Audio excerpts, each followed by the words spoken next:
कार्य स्मरण बोलिले हृदय आलिंगुनी एक प्रहर दिलाने ते वेळी मज निद्रा येते अविद्येची झडपणी स्वामीची दृष्टी जाय फिरुनी। सर्वज्ञ श्री चक्रधर महाराजांच्या तत्वज्ञानावर आधारित असलेल्या महानुभाव संप्रदायाच्या आदरणीय सर्व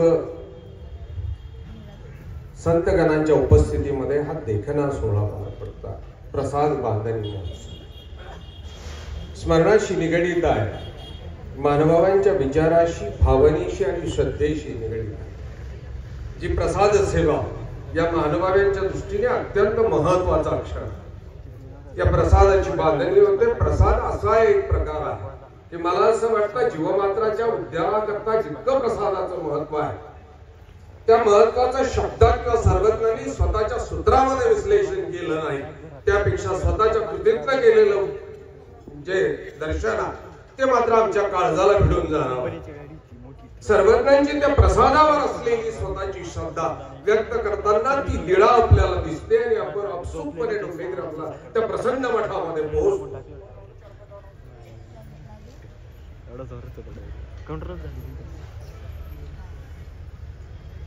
एक 5 मिनिट बोलला माझा मित्र आहे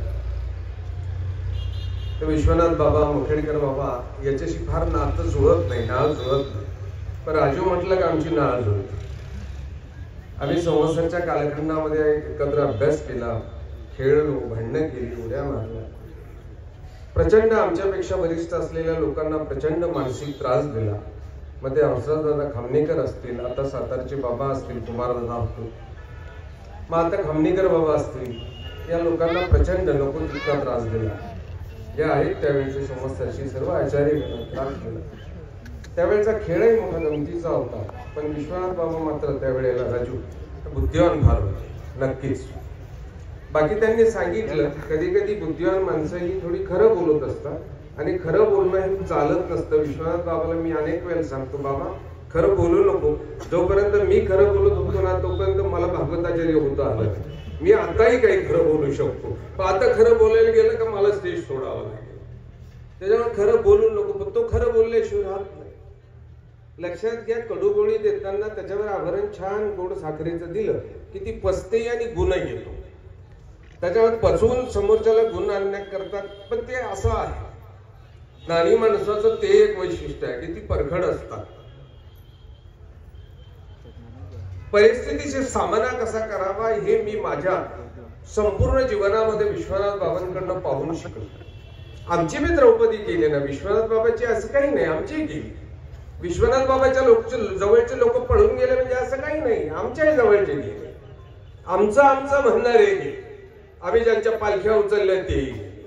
परंतु परिस्थितीशी सामना करून नम्रतेने त्यांच्या जवळ जेव्हा गेलो त्या लोकांनी पांघरून घातलं। मानव पंथाच्या संतांचं आणि वासनिकांचं वैशिष्ट्य आहे की हा संप्रदाय मायपोट आहे, तुमचं चुकलं तरी त्याच्यावर कपडा टाकून पोटात घेतो, परत त्याला सन्मानानं समाजामध्ये बसवतो, त्याच्या भावनेवर फुंकर घालतो आणि त्याला परत एक वेळा सन्मानजनक परिस्थितीत नेऊन उभा करून त्याचं कौतुक करतो। हे मानव पंथाचं वैशिष्ट्य आहे आणि म्हणून विश्वनाथ बाबा घडत असतात। वागोदा हे मानवभाव आहे, अगोदर लक्षात घ्या, आणि मानवभाव जिथे जिथे आहे तिथे तिथे मायपोट आहे, हे महत्वाचा मायपोट आहे। मानवांचा उपदेशी, मानव पंथाचा साधा संन्यासी सुद्धा प्रत्येकाचं मायपोट आहे। आपल्याला त्या कुशीत लपता आलं की ते वर्ण पांघरून घातल्याशिवाय राहत नाही। मी सर्व हा जीवनाचा सर्व जीवनपट मी विश्वनाथ बाबांचा जवळनं पाहिला। अत्यंत बुद्धिवान, बोलताना मी विषयांतर केलं, अत्यंत बुद्धिवान विश्वनाथ बाबा। म्हणजे आमच्या संवत्सरच्या श्री बाबांनी गुरुजींनी एखाद्याचं कौतुक करावं हे सुद्धा विशेष होतं त्या काळामध्ये। आम्ही अगदी त्यांच्या समोर उभं राहतो, परंतु त्यावेळेला मोठ्या बाबांनी म्हणावं की राजूने सूत्र म्हणणं म्हणजे बंदुकीतली गोळी सुटणं, या पद्धतीची सूत्र त्यांची पाठांतर व्हायची आणि बोलल्या जायची। त्या सूत्रांची त्याला फ्रिक्वेन्सी म्हणतो, स्पष्टता म्हणतो, उच्चार म्हणतो, तो सुद्धा विश्वनाथ बाबांचा दांडगा होता. आम्ही किती अभ्यासात पंडित आहोत हे चिचोणकर बाबांना मला दोघांनाही माहिती आहे, पण विश्वनाथ बाबांचे पक्ष सुद्धा पाठ होते हे एक विषय. जे चिचोणकर बाबा आम्ही सोबतच विश्वनाथ बाबा, त्यामुळे आम्ही किती पंडित, पण विश्वनाथ बाबांच्या पक्ष सूत्रांचं पाठ आणि त्यांच्या आड लपून आमची बरेच कामं होऊन जायची. बाबांची मात्र संवत्सरच्या मोठ्या बाबांची विशेष प्रसन्नता सुद्धा विश्वनाथ बाबांनी मिळवली होती. आजचा क्षण सुद्धा प्रसन्नतेचा आहे. एवढ्या अधिकाऱ्यांनी एका व्यासपीठावर यावं हे प्रसन्नतेशिवाय घडू शकत नाही. तुम्ही या महानुभावांना कुणी कुठल्याही लालूच देऊन विकत घेऊ शकत नाही, त्यांना आणू शकत नाही. त्यांची प्रसन्नता मिळवावी लागणार आहे आणि ते प्रसन्नतेचं हे फळ आहे की प्रसन्नतेशिवाय ते काही देत नाही आणि येत नाही. ही प्रसन्नता मी सर्वज्ञांना त्या डोमेग्रामच्या त्या प्रसन्न मठामध्ये जाऊन पाहिलं की मग मात्र अगदी ऊर भरून येतं. आजचा तो प्रसाद वादनीचा क्षण त्या प्रसन्न मठामध्ये जाऊन पाहावा लागतो. शक्य असेल तुम्हाला नाही म्हणता येत ना प्रसाद सेवा, नाही ना पठांतर नकाम, परंतु प्रसाद सेवेच्या अगोदर ही लीळा आठवणं महत्वाचा.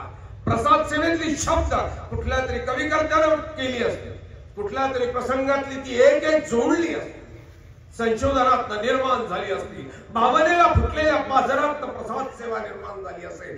परंतु प्रसन्न मठातली लीळा मात्र आमच्या देवाची आहे. त्या प्रसादाकरता गैवरलेला देव, त्या प्रसादाकरता गैवरलेला आमचा आचार्य प्रसन्न मठात गेल्याशिवाय दिसत नाही. तो दिवस होता की त्या दिवशी नागदेव आचार्यशी बाजाराला गेले होते. परिवार होता, कुठला तरी व्यापार सर्वांनी सांगितलं,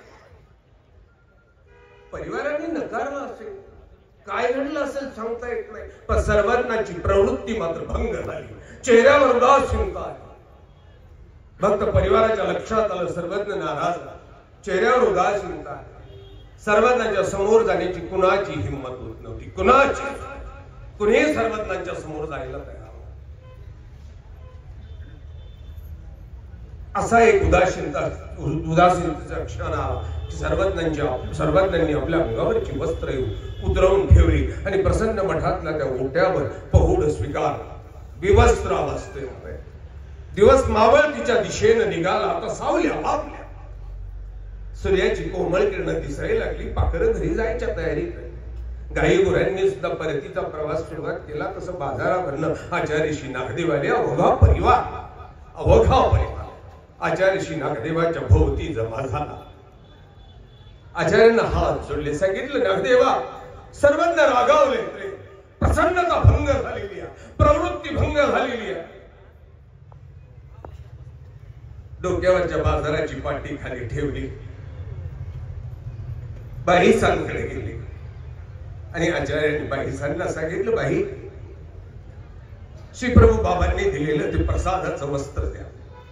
बाईसांना संदुकातलं ते वस्त्र नागदेवाचार्यांच्या हातात दिलं. दोन्ही हातामध्ये घेतलं. त्या मठाच्या दरवाजाच्या बाहेर उभे राहिले अतिशय नम्रतेनं आणि सर्वांना एक शब्द उच्चारला, एक प्रभू जय. सर्वांनी त्या वस्त्राकडे पाहिलं आणि क्षणात प्रवृत्ती भंगली. चेहऱ्यावर प्रसन्नता नांदायला लागली, आनंदी चेहरा दिसायला लागले. सर्वज्ञ त्या ओट्यावरनं उठले आणि त्या वस्त्राचा स्वीकार केला. मग लक्षात येतं की अरे या प्रसादाच्या वस्त्राचं हे महत्व आहे की श्री प्रभू बाबांनी दिलेलं ते प्रसादाचं वस्त्र पाहिल्यानंतर जर आमच्या देवाची प्रवृत्ती भंगत असेल, देव प्रसन्न होत असेल, तर आमचं काय हो? आम्हाला दिलेल्या प्रसन्न वस्त्रांचं काय? त्या वस्त्रांची जपवणूक करणं, त्याचं पावित्र्य टिकवणं. दुर्दैवानं आहे परिशी मंडळी, दुर्दैवानं आपलं प्रकरण आहे की आपण प्रसाद त्या पावित्र्य त्या प्रसादाचा वादही झालेला आहे. लक्षात घ्या, हा प्रसादाचा वाद आहे. आचार्यांनी त्या प्रसादाचा वादही मिटवला, त्या प्रसाद वस्त्राचा वादही मिटवला.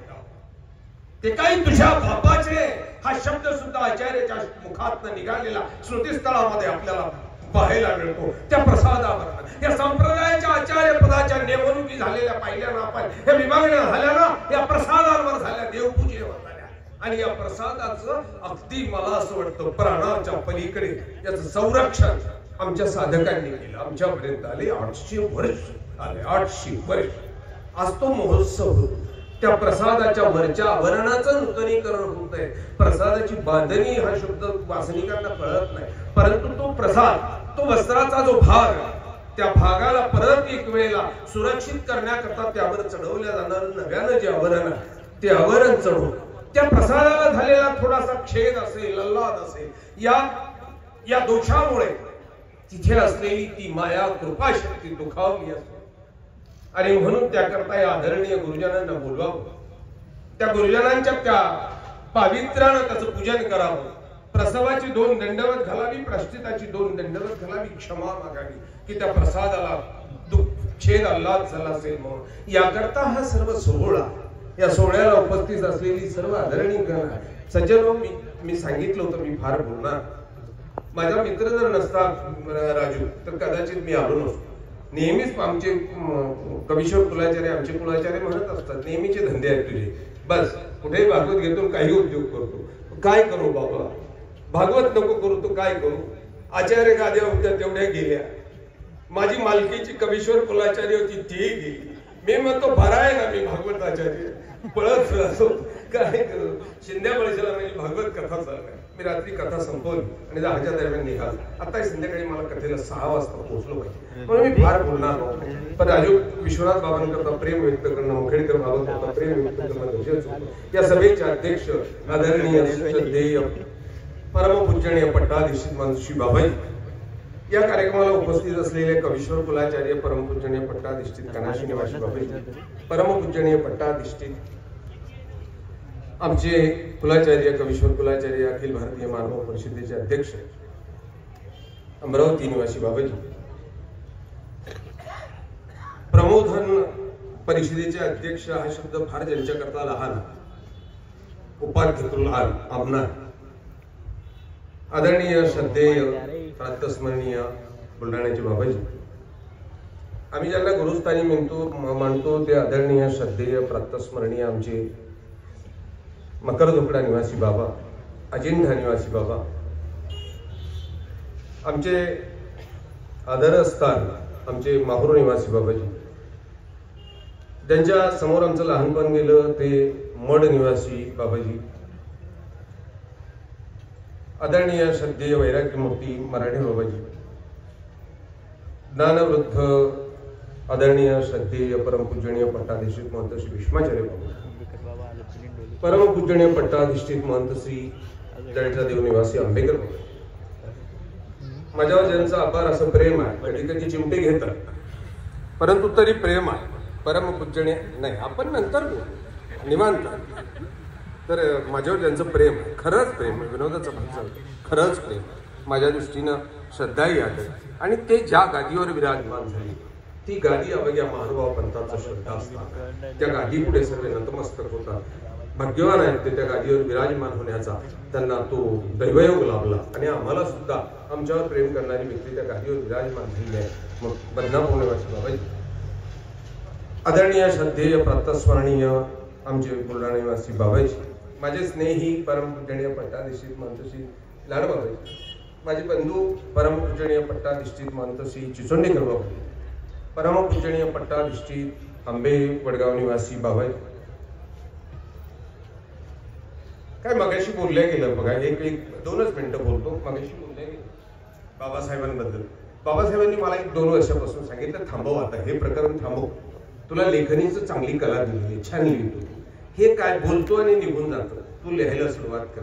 हळूहळू असं झालं, ते बोलत राहिले आणि मी वाहत गेलो. आताची परिस्थिती अशी आहे की त्यांनाच फोन करायला वेळ नाही. मी त्यांना 4-4 महिने माझाच फोन होत नाही, कधीतरी मला ते फोन करणार. मला त्यांनी सूचना केली होती की बाबाजी एक वेळेला मी संस्कृतचा जाणता, परंतु बाबांनी मला सांगितलं, मी कामही चालू केलं, काही पुढे काम नेलंय आणि मध्यावर थांबलेलं. इथं सर्व जाणती आहेत. मला तर आमचा गौरव आता प्राचार्य झाला की त्यांचं म्हणणं होतं की भगवद्गीतेमध्ये दृष्टांत पाठ आणि त्या भगवद्गीतेतला दृष्टांत पाठ जर काढला तर मग मात्र आपलं एक वेगळं काम काहीतरी पंथा करता होईल, आपल्याकरता उपयोगाचं आहे. मला 1-2 कामं सांगितली होती. त्या भगवद्गीतेतला दृष्टांत पाठ काढायचा प्रयत्न केला, काही कामही केलं.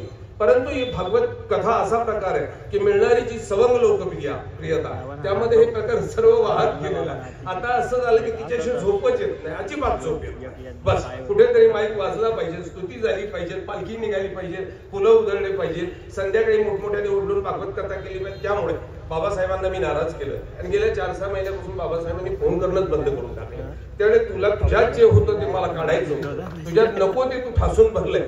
परंतु बाबासाहेबांना मी नक्की शब्द दिले की बाबा नक्की अगदी तुम्ही म्हणतात तसंच तुम्ही मला दिलेली जी 2 कामं आहेत ती दोन्ही कामं मी अगदी मला 1.5 वर्ष भागवत कथा करायची आहे. बस 1.5 वर्षानं मी रिटायर होणार आहे. माझ्या कुलाचार्यांनी मला इतका पैसा दिला की डोळे फाटून जातील, म्हणजे ते सावर नाही होत नाही. 8.5 कोटी काय राव, कुलाचार्य गंमत असली पाहिजे. बघा तुम्ही तुमचे कुलाचार्य कोण कोण आहेत विचार. माझ्या कुलाचार्याने 8.5 कोटी दिली, तुमच्यांनी काय काय दिलं पण त्याला 8.5 कोटी दिले. आश्रम पालतोय, मस्त आरामशीर 1.5 वर्षानं जायची इच्छा आहे आणि त्या 1.5 वर्षामध्ये साहित्य क्षेत्राचं काम करायचं. स्मृती लिहिली, श्रुती आली, परंतु भगवद्गीतेचं दृष्टांत पाठ सुद्धा बाबासाहेबांची सुद्धा भेट झाली, दर्शन झालं.